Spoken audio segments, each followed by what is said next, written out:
देखिए बाबा, कैसे हैं आप लोग? देखिए, कल हम लोगों ने पढ़ा था कि साझेदारी के बारे में पढ़ा था, जिसमें दो या दो से अधिक लोग मिलकर किसी व्यापार को चलाते हैं और उसमें जो लाभ होता है उसको आपस में बांट लेते हैं। तो जिसका संचालन सभी साझेदारों द्वारा या सभी साझेदारों के सहमति से किसी एक साझेदार द्वारा किया जाता है, उसी को साझेदारी बोला जाता है।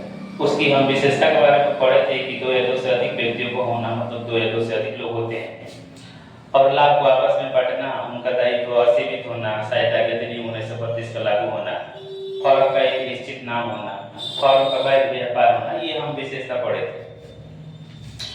आज हम पढ़ेंगे कि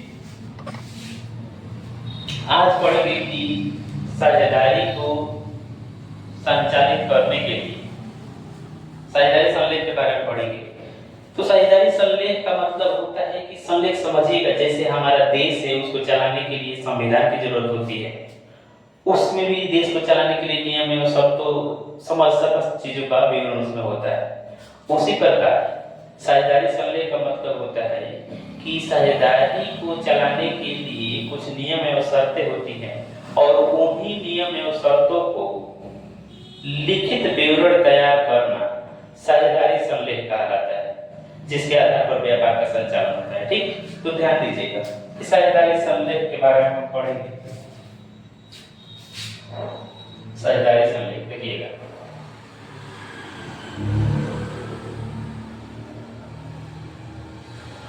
साझेदारी संलेख पार्टनरशिप डीड बोला जाता है। पार्टनरशिप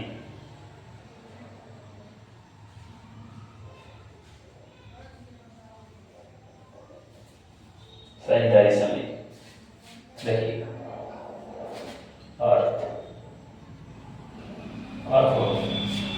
अर्थ हो जाएगा कि साझेदारी को चलाने के लिए, साझेदारी को संचालित करने के लिए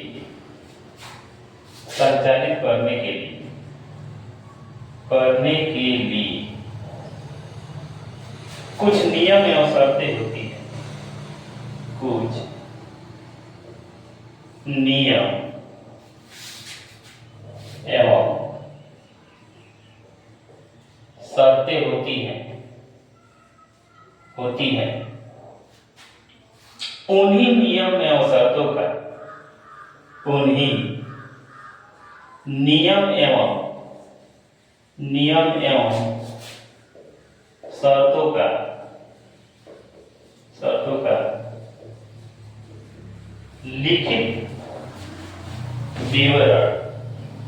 लिखित विवरण तैयार करना साझेदारी संलेख, साझेदारी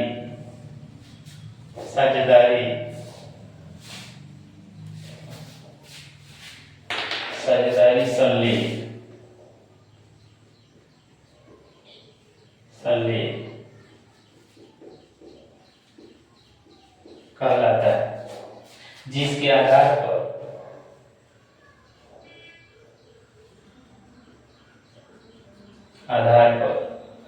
व्यापार का या साझेदारी व्यापार का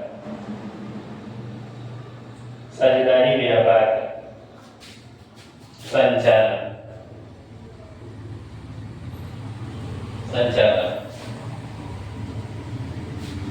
किया जाता है। देखिए ध्यान से सुनिएगा कि साझेदारी संलेख हम इसलिए बार बार बोलते हैं कि चीजें सुन के आप लोगों को याद हो जाए, दिमाग में बैठ जाए, इसीलिए बार बार बोलते हैं। देखिए फिर से बोल रहे हैं, थोड़ा लिखा यहाँ पे दिखाई नहीं दे रहा है तो थोड़ा सा समझिएगा और समझिएगा। साझेदारी को संचालित करने के लिए कुछ नियम एवं शर्तें होती हैं और उन्हीं नियम एवं शर्तों का लिखित विवरण तैयार करना साझेदारी संलेख कहलाता है, जिसके आधार पर व्यापार का संचालन किया जाता है। अब साझेदारी संलेख क्यों रखा जाता है, क्यों बनाया जाता है? तो साझेदारी संलेख इस इसलिए बनाया जाता है कि साझेदारों में अगर कोई विवाद हो जाता है तो उस विवाद को साझेदारी संलेख के आधार पर निपटारा किया जाता है, निपटारा किया जा सके। अगर मान लीजिए कि फर्म में लाभ हुआ और साझेदार बोलता है कि मान लीजिए कि नहीं लाभ ज्यादा हुआ है तो हमको ज्यादा लाभ चाहिए, तो किस बेस पे आप देंगे, किस बेस पे उसको ज्यादा लाभ दिया जाएगा? आगे में कुछ ना कुछ होना चाहिए ना। तो इसका विवरण जब भी साझेदार व्यापार में आता है ना तो एक लिखित विवरण तैयार कर लिया जाता है कि हाँ भविष्य के लाभों को किस अनुपात में बांटा जाएगा, किस अनुपात से उनको लाभ में हिस्सा दिया जाएगा, किस तरह की उनकी पूंजी होगी, इन सब किस प्रकार से पूंजी पर ब्याज दिया जाएगा, इन सभी बातों का विवरण इस साझेदारी संलेख में कर दिया जाता है, इस पार्टनरशिप डीड में कर दिया जाता है, उसी का एक लिखित विवरण तैयार कर दिया जाता है जिसे साझेदारी संलेख कहा जाता है। ठीक, तो साझेदारी संलेख देखिए यहाँ से देखिए साझेदारी संलेख से लाभ देख लीजिए, हालांकि ये आता नहीं है, लिखेंगे कि साझेदारी संलेख से साझेदारी संलेख की लाभ देखिए यहाँ पे लिखिए कि प्रॉफिट और पार्टनरशिप डीड। देखिए दो चार लाभ देख लीजिए, कौन कौन से लाभ होंगे समझिएगा कि एक तो होगा कि लोगों का विश्वास रहेगा। अच्छा है किसी व्यक्ति जो साझेदार व्यापार में शामिल हो रहा है उसका विश्वास होगा कि हाँ साझेदारी संलेख लिखित है कि भविष्य में कोई विवाद होने की संभावना नहीं है, तो उसका विश्वास क्या होगा, उस साझेदारी के प्रति क्या होगा, बना रहेगा। तो यहाँ हम लिखेंगे कि पहला कि साझेदार का विश्वास, मतलब साझेदारी फर्म पर साझेदार का क्या होगा, विश्वास होगा। वो समझेगा कि भविष्य में इसी के आधार पर हमारे जो विवाद होंगे उसके निपटारा कर दिया जाएगा, तो मतलब विवाद होने की संभावना नहीं रहेगी। इस तरह क्या होगा, उसका विश्वास बना रहेगा। दूसरा हम लिखेंगे कि विवादों का निपटाने में, विवादों को निपटाने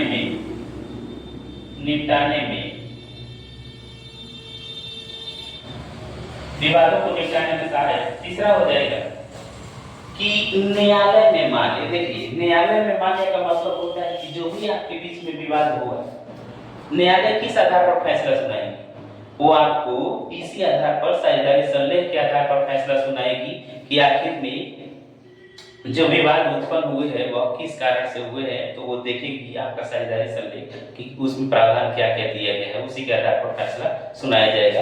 तो विवादों का निपटारा हो गया और न्यायालय में मान्य हो जाएगा। देखिएगा न्यायालय में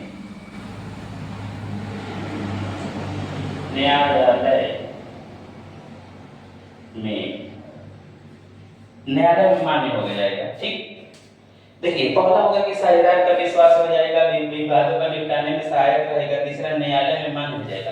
फिर चौथा अगर हम लिखे तो लिख सकते हैं कि ऋण मिलने में सुविधा।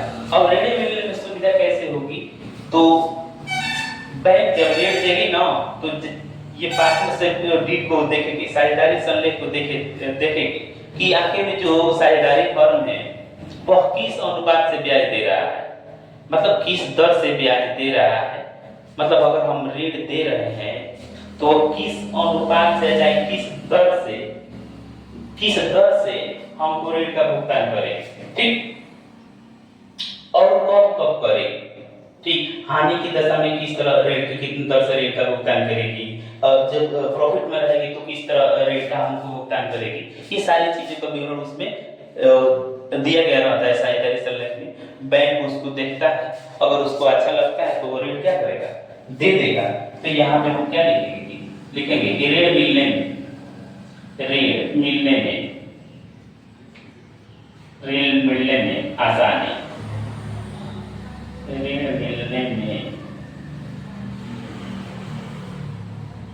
आसानी, बस ये चारे हैं, थोड़ा सा ध्यान से रखिएगा। ठीक, ऋण मिलने में आसानी। स्क्रीनशॉट ले लीजिए और उसके बाद हम आगे पढ़ा रहे हैं कि साझेदारी संलेख में कौन कौन सी बातें लिखी जाती हैं। ठीक, चलिए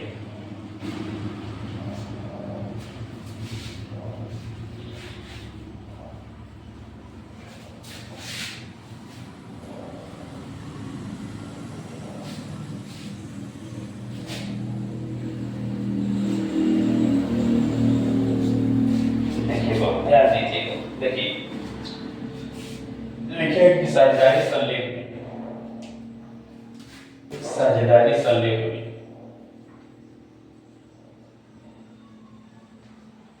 साझेदारी संलेख में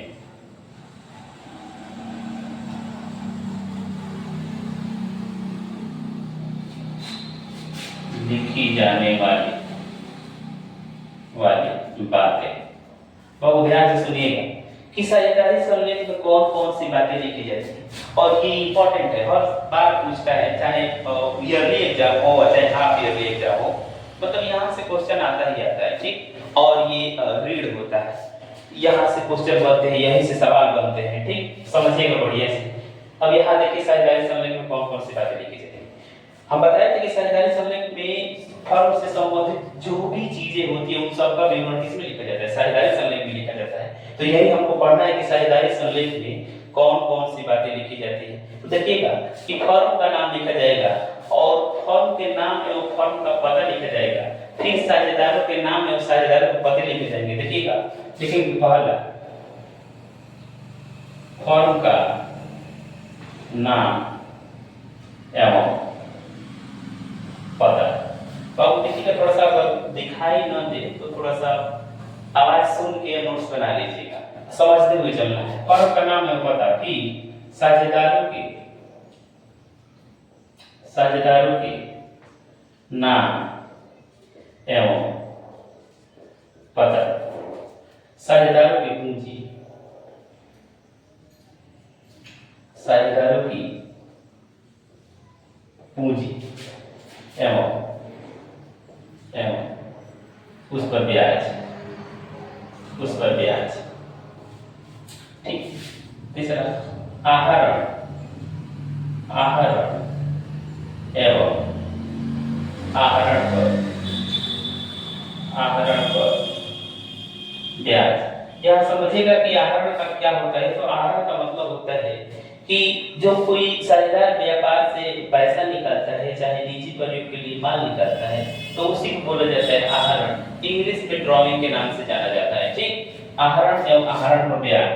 लाभ हानि का बंटवारा, लाभ हानि का बंटवारा। पूंजी विधि, पूंजी विधि का मतलब होता है कि पूंजी विधि में जब साझेदार के खाते बनाए जाएंगे तो कौन सी विधि अपनाई जाएगी, अस्थायी पूंजी विधि अपनाई जाएगी कि परिवर्तनशील पूंजी विधि अपनाई जाएगी, ये सारी चीजें इसमें लिखी जाती हैं। ठीक, और देखिएगा तीसरा साझेदारों के वेतन, कमीशन भत्ता, साझेदार के प्रवेश संबंधी नियम, साझेदार के प्रवेश संबंधी नियम, अवकाश संबंधी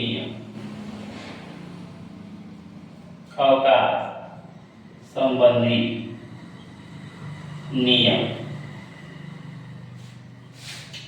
ऋण, साझेदार के ऋण एवं ऋण पर ब्याज। देखिए बढ़िया से समझना है बाबू। देखिए बहुत सारे हैं, लेकिन फिलहाल आप लोग इतना ही ध्यान में रखिएगा कि कौन कौन सी बातें लिखी जाएगी। तो फर्म का नाम एवं पता लिखा जाएगा, साझेदार के नाम एवं पता लिखा जाएगा, पूंजी एवं उस पर ब्याज लिखा जाएगा, और पूंजी किस तरह की रहेगी, कौन सी विधि अपनाई जाएगी, अस्थायी विधि की परिवर्तनशील विधि, इसका भी विवरण इसमें लिखा जाता है। लाभ हानि का बंटवारा किस अनुपात में किया जाएगा, पूंजी साझेदार को वेतन कमीशन भत्ता किस तरह दिया जाएगा, साझेदार के प्रवेश संबंधी नियम, साझेदार संबंधी नियम और ऋण एवं उस पर ब्याज का विवरण, ये सारी बातों का उल्लेख उसमें रहता है। और थोड़ा सा आगे पढ़ेंगे तो एक बहुत ही इंपॉर्टेंट क्वेश्चन आता है कि साझेदारी संलेख के अभाव में कौन कौन से नियम लागू होंगे। यहाँ समझिएगा कि साझेदारी संलेख में लिखी जाने वाली बातें, अगर साझेदारी संलेख नहीं रहेगा तो कौन कौन से नियम या प्रावधान लागू होंगे। तो यहाँ दूसरा पढ़ेंगे, दूसरा कि यहाँ देखिएगा बाबू कि साझेदारी संलेख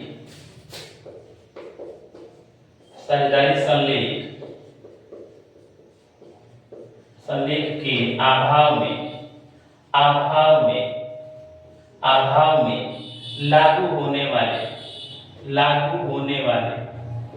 लागू होने वाले नियम एवं प्रावधान।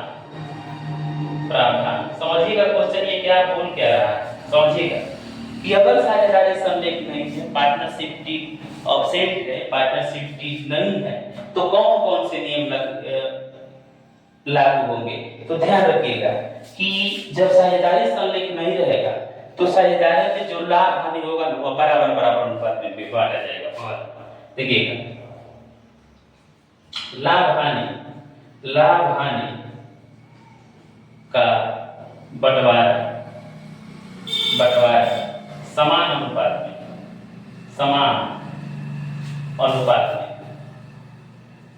पहला मतलब साझेदारी संलेख नहीं रहेगा तो लाभ का बंटवारा कैसे होगा, समान अनुपात में होगा। ठीक। दूसरा साझेदारों के वेतन, साझेदारों को वेतन, कमीशन, साझेदारों को वेतन, कमीशन, भत्ता नहीं दिए जाएंगे। समझिएगा बाबू, साझेदारों को वेतन, कमीशन, भत्ता नहीं दिए जाएंगे। तीसरा देखिए कि उनके पूंजी पर ब्याज नहीं दिया जाएगा। देखिए अगर फर्म में लाभ है तो दिया जाएगा, और साझेदारी संलेख नहीं है तो लाभ की दशा में पूंजी पर ब्याज दिया जाएगा। यदि साझेदारी संलेख नहीं है तो पूंजी पर ब्याज साझेदारों को नहीं दिए जाएंगे, पूंजी पर ब्याज नहीं दिए जाएंगे।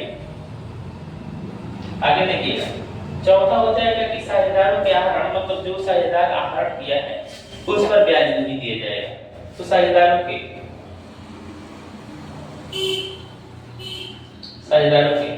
आहरण पर ब्याज नहीं दिए जाएंगे। देखिए आहरण पर ब्याज नहीं दिए जाएंगे। लास्ट देखिएगा, समझने का प्रयास कीजिएगा कि साझेदार में फर्म में कभी-कभी साझेदार न फर्म को ऋण देते हैं तो ऋण पर एक निश्चित दर से ब्याज दिया जाता है। यदि साझेदारी संलेख नहीं है और साझेदार ने क्या किया है, फर्म को ऋण दिया है, तो उसके ऋणों पर सिर्फ 6% की दर से ही ब्याज दिए जाएंगे। तो यहाँ पे हम लिखेंगे पांचवा कि ऋण पर केवल 6% ही ब्याज 6% दर से ही ब्याज दिए जाएंगे। समझिएगा 6% की दर से ही ब्याज दिए जाएंगे। और क्या साझेदार को वेतन कमीशन नहीं दिया, पूंजी पर ब्याज नहीं दिया जाएगा। साझेदार के आहरण पर ब्याज नहीं दिए जाएंगे, ऋण पर 6% की दर से ब्याज दिया जाएगा। जो भी लाभ हानि होगा ना, चाहे अवितरित लाभ होता है, ये सारी चीजों को बंटवारा समान अनुपात में रहेगा। ठीक। एक और हो जाएगा कि साझेदार के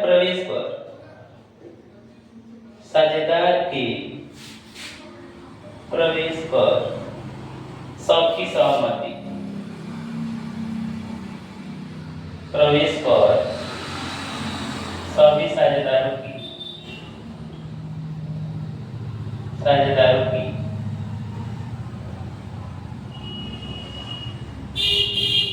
सहमति होना। देखिए ये लास्ट है कि साझेदार के प्रवेश पर सभी साझेदार की सहमति। अगर कोई साझेदार, 3 साझेदार है, एक साझेदार चाहता है कि हम किसी और को व्यापार में शामिल नहीं करेंगे, लेकिन 3 साझेदार और हैं जो सोचते हैं कि नहीं, व्यापार में एक और व्यक्ति शामिल होगा हम चारों के अलावा। तो एक व्यक्ति बोल रहा है कि नहीं चाहते हैं और 3 व्यक्ति बोल रहे हैं कि हम चाहते हैं व्यापार में शामिल करना किसी अन्य व्यक्ति को।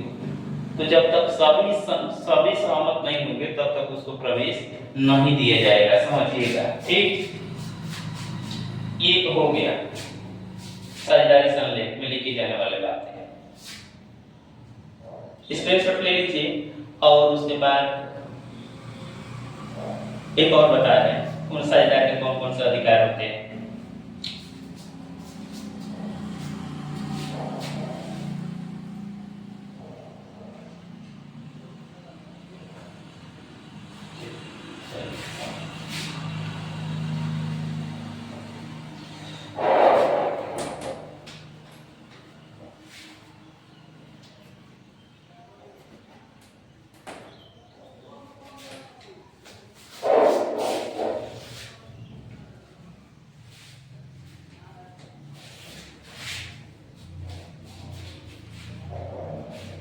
पढ़ते रहिएगा आप लोग, ध्यान से नोट्स भी बनाते चलिएगा।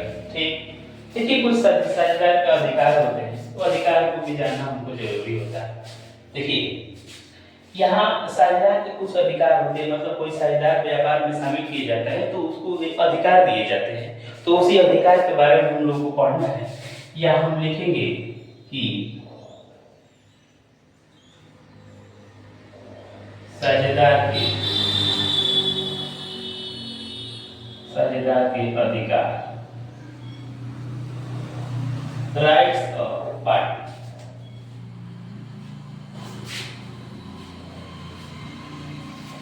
राइट्स ऑफ पार्टी ध्यान दीजिए। ठीक, पहला हो जाएगा कि भविष्य के लाभों में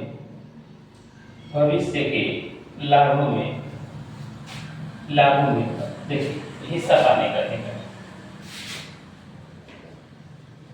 हिस्सा पाने का अधिकार। देखिए एक साझेदार है जब व्यापार में आता है ना, तो जब आएगा उसके पहले के लाभ में उसको हिस्सा नहीं दिया जाता है, लेकिन जब वह आ जाता है उसके बाद जो लाभ होता है ना, तो उसमें एक निश्चित दर से हिस्सा पाने का अधिकार दिया जाता है। दूसरा होता है कि फर्म को दिए गए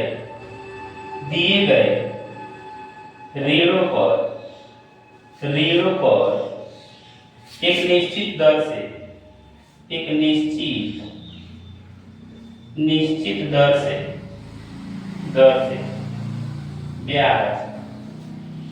ब्याज प्राप्त करने का अधिकार,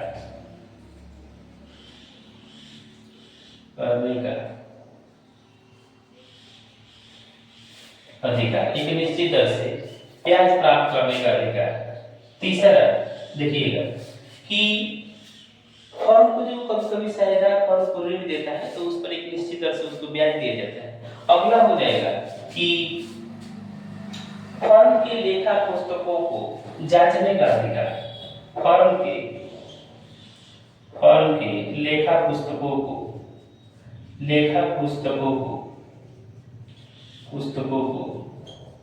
जांचने का अधिकार।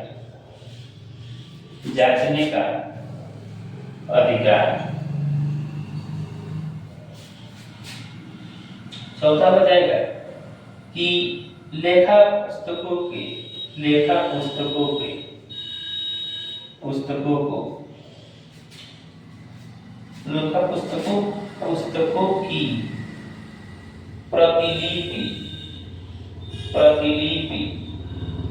प्रतिलिपि लेने का अधिकार। प्रतिलिपि मतलब होता है जो लेखा पुस्तक होते हैं ना, उसकी फोटो कॉपी लेने का अधिकार। लेने का, फर्म के लेखा पुस्तकों की प्रतिलिपि लेने का अधिकार। ठीक, तो इतना उसके अधिकार होते हैं। ठीक,